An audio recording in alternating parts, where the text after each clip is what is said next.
yung dilig, you know? Uhaw na uhaw na. Sige, cellphone mo to. Lo. Sige. Cellphone mo tong malalaglag. Sige lang. Sige lang. Pumunta tayo dun sa medyo malayo. Talagang papahirapan pa talaga. Hindi, para maganda yung ano, yung dagat. Oh, ano naman kita eh, hasagwanan din kita.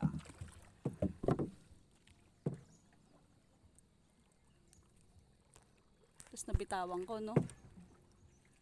Pag nabitawan ko ba, hahabulin mo pa ba? Hindi, maghiwalay na tayo. Hahabulin ko pa yan, saraan na yan. Ano ko baliw?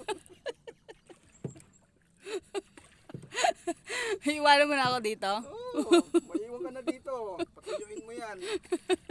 Huwag akong uuwi hanggat hindi gumagana yung cellphone mo. Hindi gumagana yan, hindi ko nababayo yung mga nakalagay dyan. Pwede dito na pala ako makakatira sa dagat. Tawagin mo na lahat ng santong kilala mo.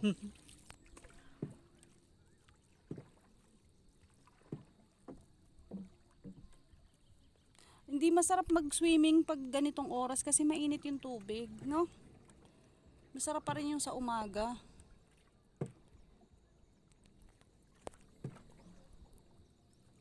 Dapat dinala mo yung bag mo na pwedeng paglagyan ng ano eh. Pero talaga bukas, nangihibasan talaga ako.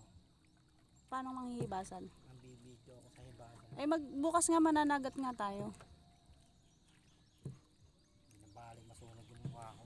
Paano? Maulit ka. Sabi ko magsuot ka ng ano, ng sombrero.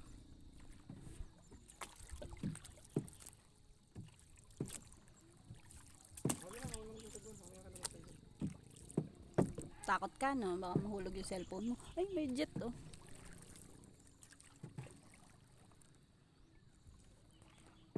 Bakit sila maglalagay ng ano? Kanila ba yan? Wala lang. Paano yung mga bisita sila? Maglagay na din kaya tayo ng dyan sa atin. Tapat. Pero mas maganda Webes. Huwag na tayo makisabay sa kanila ng Friday, no? Lagay mo na yung tent mo.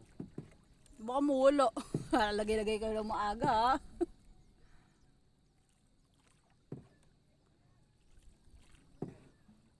Hindi ko alam kung bakit yung Biyernes Santo yun yung nagsisipag-swimming. Diba sa iba, yung mga relihiyoso, giningilin yung Biyernes Santo. Patay daw ang Diyos, hindi daw sila masasaway. Okay sana yung Sabado na. O kaya Webes. Pero yung Friday,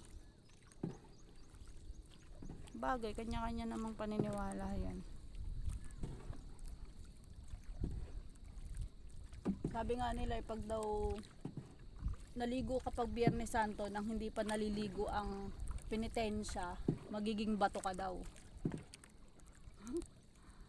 Kailangan daw pag naligo na yung ano, yung nagpipenitensya. Nakapanood ka na ba nun? Yung sampatitis. Hindi maganda, maano. Kaso ano pa lang to, 3 minutes.